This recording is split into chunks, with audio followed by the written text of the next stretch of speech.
Hi crochet friends, welcome back to my channel. I'm Stephanya, and today I wanted to take you through the process of making a tulip purse like this one.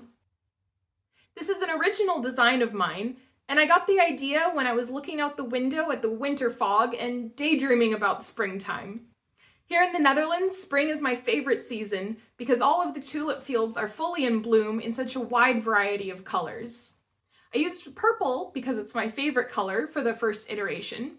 But today I thought I would use this beautiful variegated yarn to honor the wide variety of colors that tulips can have. I already hand wound 3 skeins of yarn together in preparation for this project. It'll be interesting to see how the color changes turn out. So let's get started with our first petal. For this project, I'm using my Susan Bates 5mm hook. Normally when I crochet with 3 strands at once, I use my 5.5mm, but since I want this purse to be a bit firmer and have more structure, I opted for the slightly smaller hook. I'll start with a slip knot and then chain 16. For the tulip purse, I started with a chain of 21, but I wanted this one to be slightly smaller. You can, of course, make this starting chain whatever length you want, but if you go smaller than 16, the proportions may be a bit off.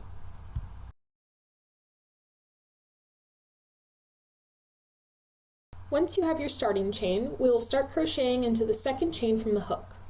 In this loop, do a single crochet and then crochet down the whole chain.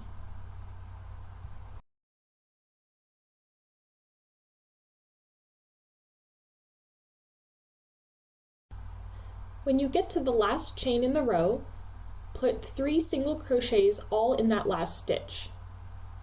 There's 1, 2, and 3.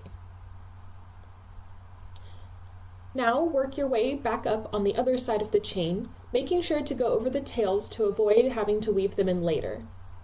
Sometime when using this technique, I end up with holes along the original chain, so to combat this, I'm going to put my single crochets into the 3rd loop of the chain. These can be a bit tighter, so harder to get the hook into, but it will result in a cleaner look.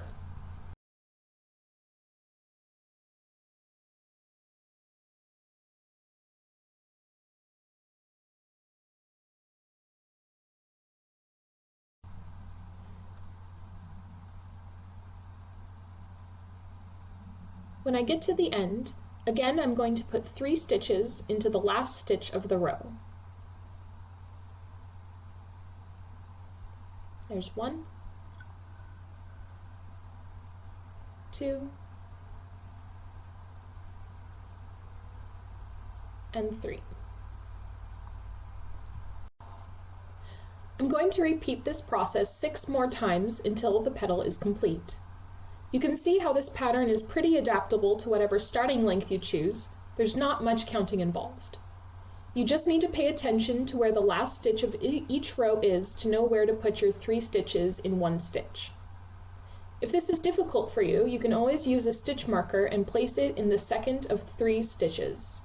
This way you'll know when you've reached each end.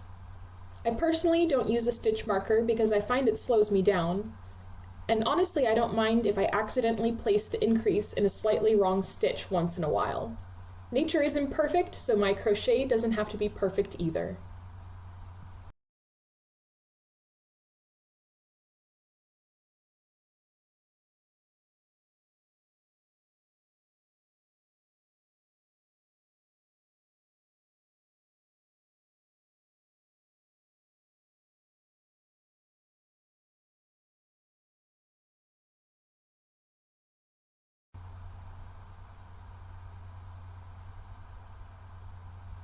As we get to the end of our petal, we can see that there are 6 rows on one side of the starting chain and 6 rows on the other side.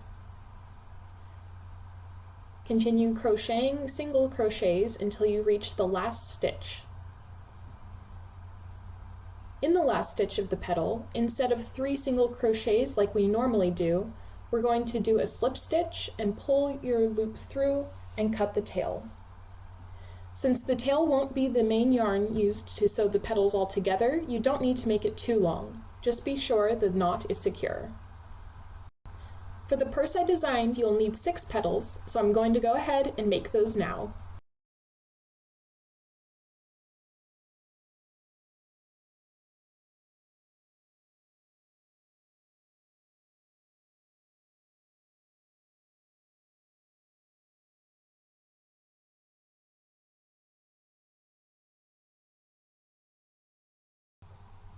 Now that all 6 petals are complete, it's time to make the stem for the base of the flower.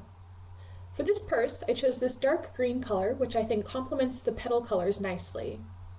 I only have 1 ball of this yarn, so I'll need to triple it up in order to match the thickness of the petals. To do this, I use the trick where you take 1 strand, fold it over itself, and then start crocheting as you normally would using the 3 strands. When you get to the end, all you have to do is reach through the loop, pull the single strand through, and continue crocheting with the newly formed 3 strands. For the stem piece, start with a magic ring with 6 single crochet stitches. Tighten the circle, and then increase in each of these stitches, going over the tail to secure it.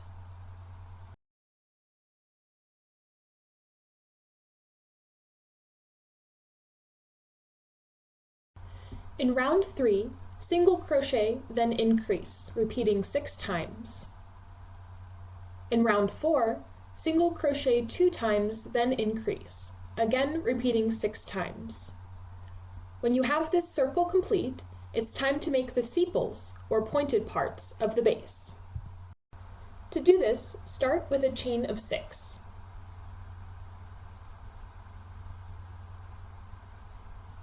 In the second chain from the hook, we'll work our way down the chain, starting with a single crochet, followed by a half double,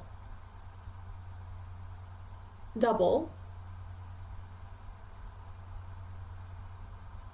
half treble,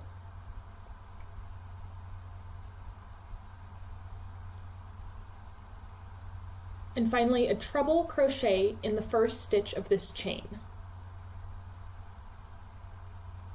We'll then skip 3 stitches and slip stitch into the 4th stitch. Repeat this process 5 more times so that you have 6 sepals going around the circle. Once all 6 sepals are complete, we're going to add a border around the whole piece. Work your way up the first sepal with single crochet stitches.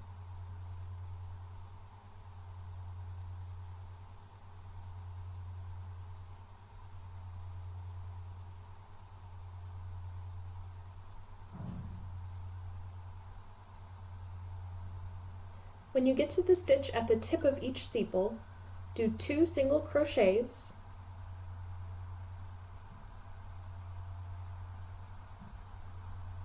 chain 1, and then do 2 single crochets into the next stitch. Make your way back down this sepal with single crochet stitches and repeat this pattern the whole way around the piece.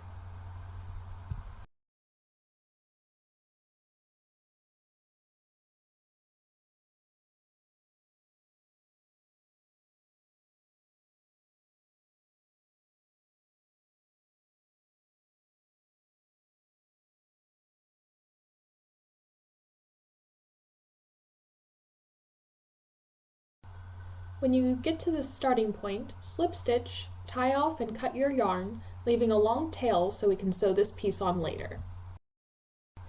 Now that we have all of our pieces made, it's time to start assembling them. Take 3 of the petals that are going to be on the inside layer and use stitch markers to attach them to each other on the 3rd stitch from the base on each side, like so.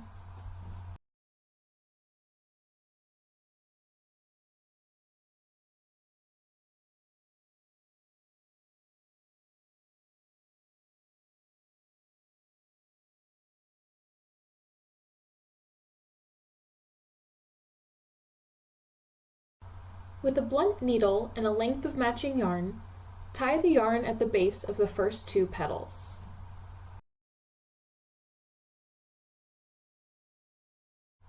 Weave your way up the first 2 petals, and when you get to the 3rd stitch, go ahead and remove the stitch marker. I like to go around these stitches a couple of times to make sure they are nice and secure before moving back down towards the base. Go through the stitches at the base of these first 2 petals, then through the base of the next petal. Make your way up the next side, again adding a couple extra stitches into that 3rd stitch. Repeat this process 1 more time so that all 3 inner petals are attached.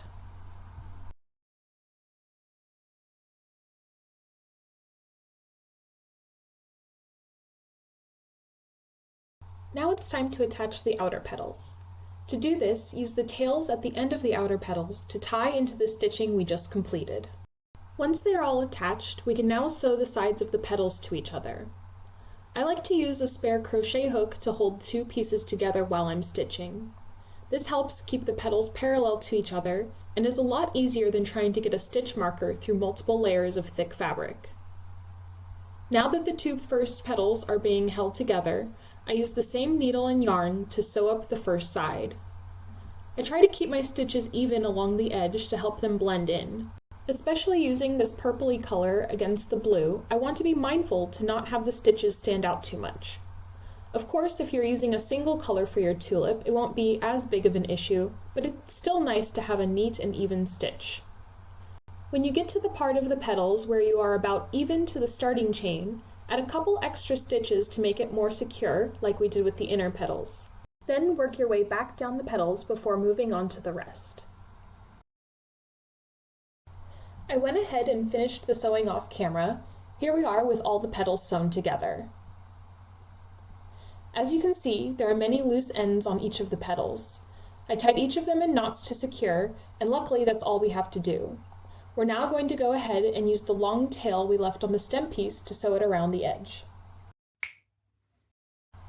Once it's been sewn on and knotted, take the end of the yarn and weave it through the stem piece a couple of times. Then pull it tight and cut. Now we have the completed tulip, but to make it into a purse we'll need to make and attach a strap. To do this, take the tripled yarn and tie a slip knot, leaving a long enough tail to sew on later. Chain for however long you want the strap to be. Here I did about 220 chains.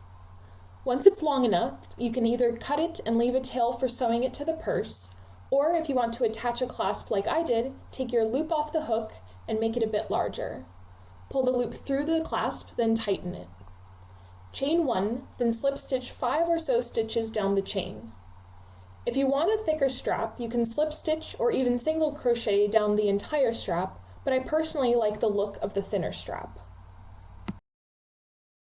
Once that's done, go ahead and cut the yarn, leaving a bit of tail to weave in later. Now all that's left to do is attach the strap and sew it into the two ends. If you added the clasp, take the end of the strap that does not have the clasp and feed it through a yarn needle. Push the needle through one of the inner petals, just above where the petals were sewn together. Pull the strap all the way through, and then push the needle through the inner petal on the opposite side. This time, only pull the ends of the yarn through and secure it to the petal. You can also sew it through the end of the strap to make it more secure, and tie a couple of knots. If you did not use the clasps, use this method to sew both sides of the strap onto the purse. I like attaching the clasp because then the strap is able to be adjusted for a variety of lengths. All you need to do is clip the clasp into the strap wherever you want it to be. And there you have it. Just a couple ends to weave in and the purse is complete. I hope you enjoyed following along with me as I made this tulip purse. From start to finish, it took me about 6 hours to complete, which is why I had to speed up the footage so much. The first one I made took even longer because I was creating the pattern as I went, so I remade the first petal a couple of times and even had to undo all of the sewing to redo it and make it the way I wanted. But I think it was worth it in the end, and now I'm so excited to wear both of these purses out and about to share some of my tulip joy. If you liked seeing my process and want to see more from me, make sure to like this video and hit that subscribe button. Let me know in the comments section down below what color of tulip you would make or what you want to see me make next. Thanks for watching, and I'll see you next time. Bye!